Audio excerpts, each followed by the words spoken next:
Okay, we're at the top of 21, example number 6, and this is a third iteration of writing equations of a line given some information.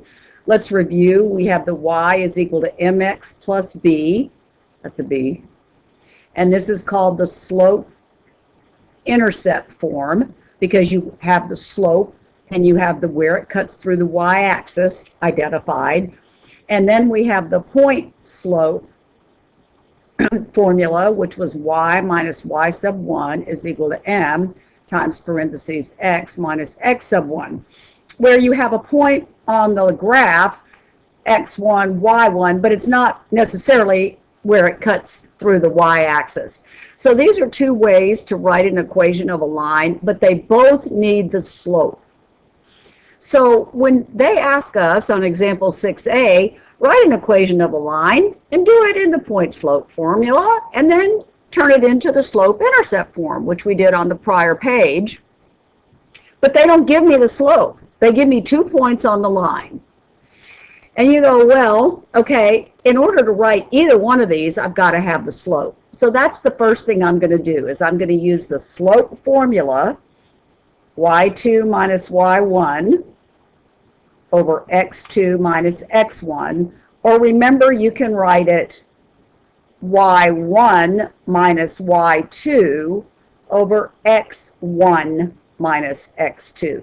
Doesn't matter which subscript you start with, but it's got to be the same in the numerator and the denominator. And it certainly matters that the y's are in the numerator. You can't switch those around. So let's calculate this slope before we go any further. So we'll call this guy x1, y1, and x2, y2, and calculating the slope, we get 2 minus 6 over 7 minus 3, which is negative 4 over 4, which reduces to negative 1. So we know this guy is going to have a negative slope, and he is going to rise and run at the rate of 1 over 1.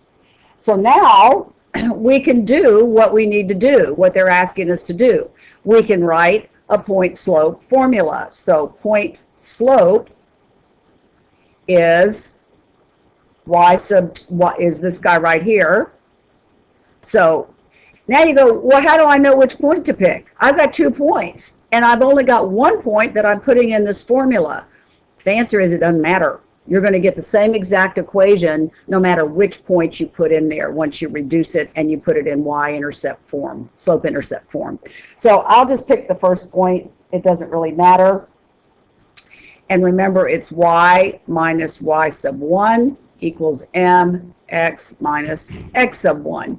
So y minus 6, this guy, is equal to, and the slope we calculated, here he is, right here, minus 1 times x minus 3.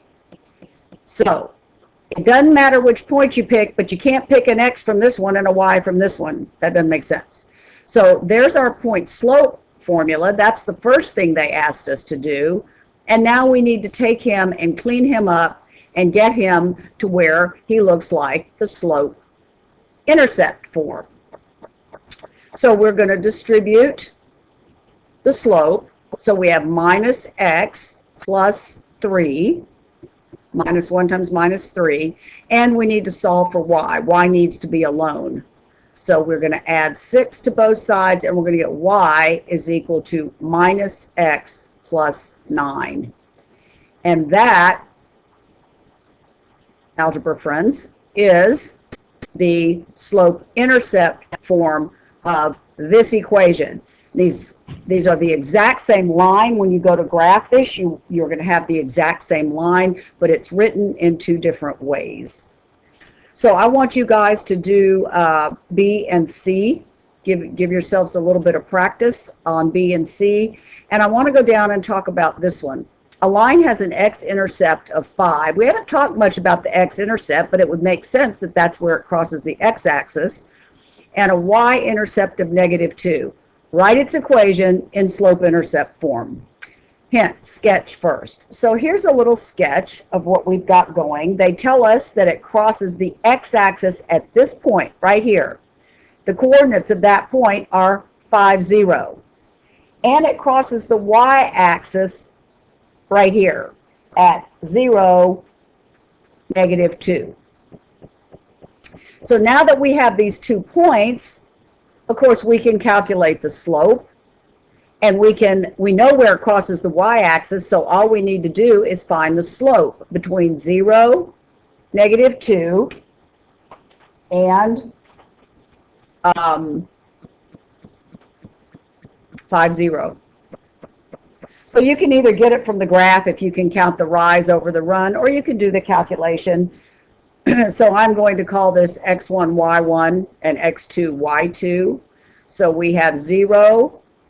Slope is equal to y2 minus a minus would be +2 over 5 minus 0, x2 minus x1. So the slope is positive 2 over 5.